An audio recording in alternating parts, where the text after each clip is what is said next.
I mean, I might have to pay a bill, right.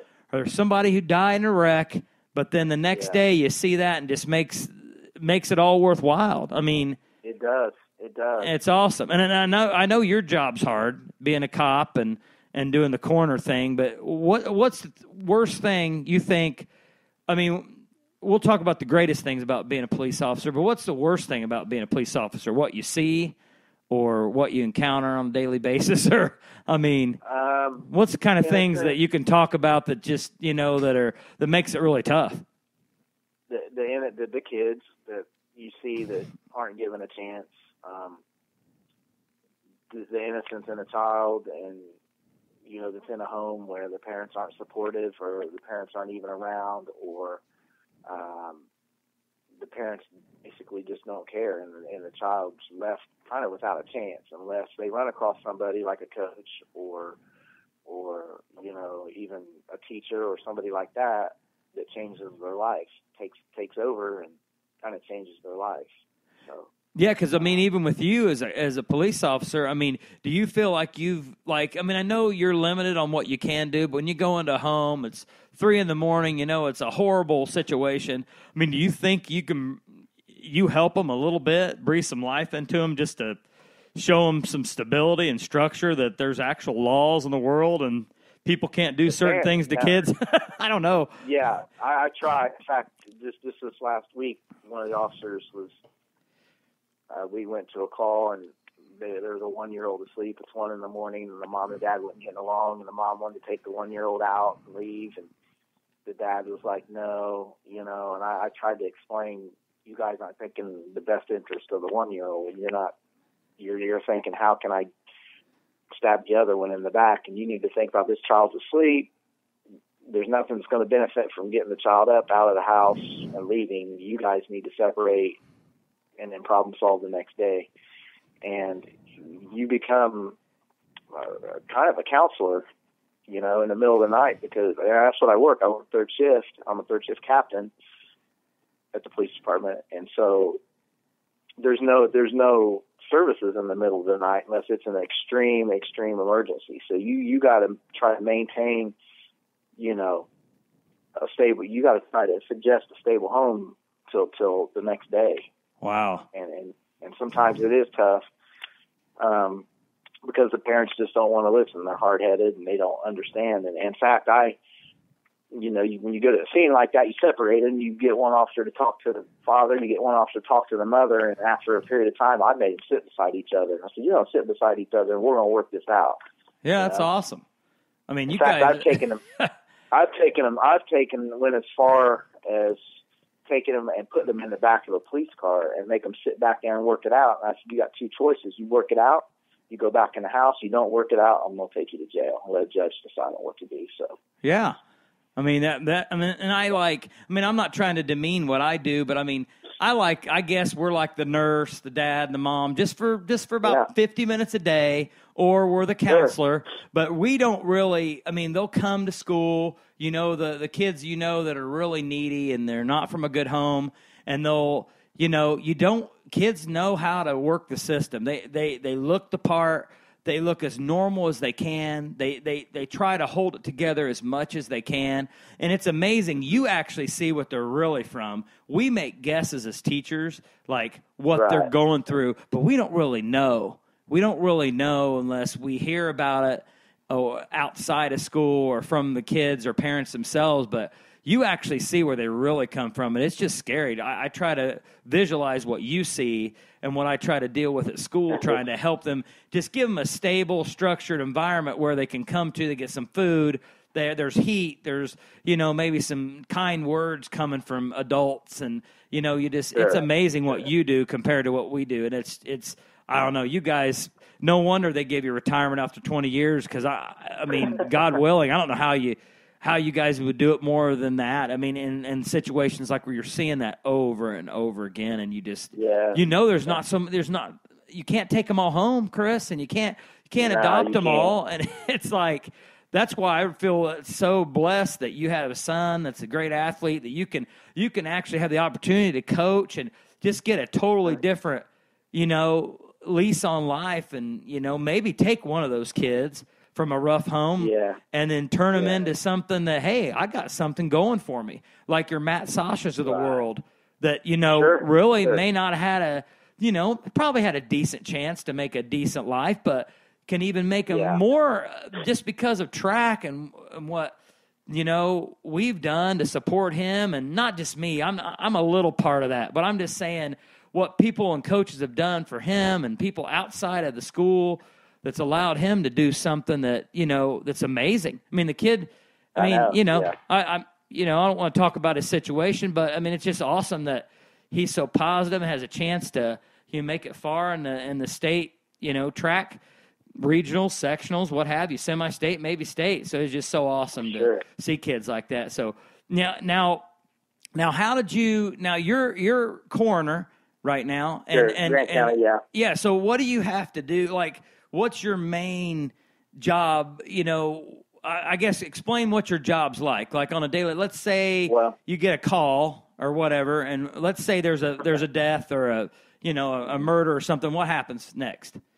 Well, first off, they're two separate. Like the police I work for the city, so it's a separate full-time job, and the coroner's office is actually I work for Grant County, so and it's kind of separate, and it's turned into a full-time job. So, I take any call of a death comes through me and there's special circumstances. A homicide, I'll get called for a death investigation. A suicide. Now, a natural death where the death occurs in the home and the decedent had not been under any hospice care, any home health care, anything like that. There was just, an elderly person maybe just died peacefully in their sleep, but wasn't under hospice care. So I'll come out and do an investigation, and those aren't lengthy. And then any child deaths or infant deaths also we get called out to investigate those. So those are circumstances. Yeah. Anybody that's brought into Marion General Hospital that dies in less than 24 hours in the hospital, we're called for those too. Like if somebody gets transported to the ER, whether it be an accident or whatever, and they die in the ER, then we get called in for that. So right now, last year we did 240 cases, which was up from the previous year, which we did 210. And right now we're ready for 58. Wow. For the year. So, yeah. And a lot of things play into that. The heroin epidemic has made a difference. We had 30 last year, not just heroin, but I think it was 18 heroin, and the rest were other drugs that were overdoses where people just died unexpectedly due to overdose. We had 30 of those. Wow. That's amazing. Because, that's crazy. I mean, because it is, and it's it's sad. It's a thankless job, kind of, but I was drawn to it. Going through the police department, the task coroner, he's a deputy chief now at the police department. And he asked me about it, helping him, and I put him off, and then finally I said, okay, I'll help you. I'll see what it's like, and then I just got drawn to it. And I think neat. It's not so much the being around a dead person. It's way deeper than that. It's kind of, you learn a lot about the family history, the person's history, and then I'm a very compassionate person, so that's where I excel, is compassion with the family. Yeah, it takes special people to do stuff like that. I'm telling you. Yeah. And the most recent, every time, it seems like there's a bad one. I think that's the worst thing I've ever seen, and there's just something worse. And I reflect back on it a couple of weeks ago. I got called out to the interstate for the Manchester University students. Yeah. Ooh. And, you think about what happened with Taylor University and all that, and, this one was a lot tougher in a sense that these students were from out of the country. They were from Ethiopia and Nigeria, and they were pre-med computer programming majors, really smart, and they just lost their life. And it's just kind of weird. And what intrigues me about it is the timing of things. And if you think about the Taylor crash, those who are familiar with it, and this one even, if these vehicles, if anybody made a decision in the vehicle, hey, let's stop and use the restroom, or let's stop and get a pop, yeah, they would be alive today because of the timing, just the timing of the accidents.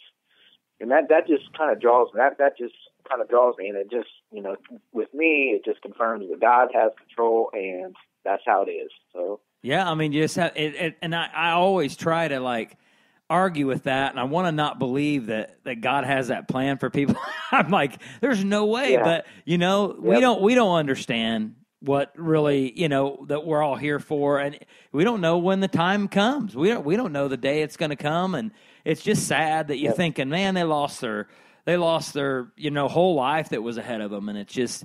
But it's neat what you do because, I mean, I know it's like, well, what does a coroner do? Just, pronounce them dead and move on. But, talking, my wife was a hospice nurse. She really enjoyed talking to the families after they pass away and establishing a relationship and have them, kind of grief counsel them. And I'm sure as a police officer and a coroner, you kind of do that too. I mean, you kind of grief counsel on the fly. And it's with the Manchester University incident, it was tough. There's guidelines on how a body gets to where they get to, from the hospital to the funeral home. If you're from out of state, even a body can't cross state lines unless they got to be cared for in a funeral home in Indiana before they can leave the state. Well, we were talking about Ethiopia and Nigeria. Oh, so man. We had to wait on one family for an actual, and this is why I appreciate the Ethiopian runners.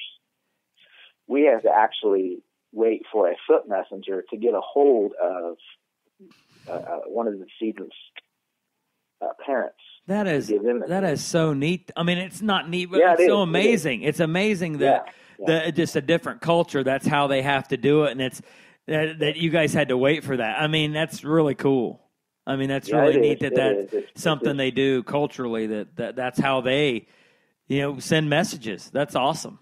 Right. It's neat. It's just so sad that it had to end up being that way, but it's neat how they do things different. So yeah. So it's more. You're right. It's more than just I pronounced them dead and let's move on. There's many different guidelines to many different deaths. Like you have an infant death that's. A lot of times it's SIDS, but I go into it with the mindset of what if it's, it's probably, maybe it's not. And so there's procedures. I mean, in Grant County, if you have an infant death, the baby goes to Fort Wayne to a forensic pathologist for autopsy the next day. So I have to do the transporting of that and be present during that autopsy, or one of my 4 deputy coroners that work for me. It's just not me, myself. I have some backups. So. Or a homicide, they go to Fort Wayne as well, because once again, forensic pathologists, you want the best.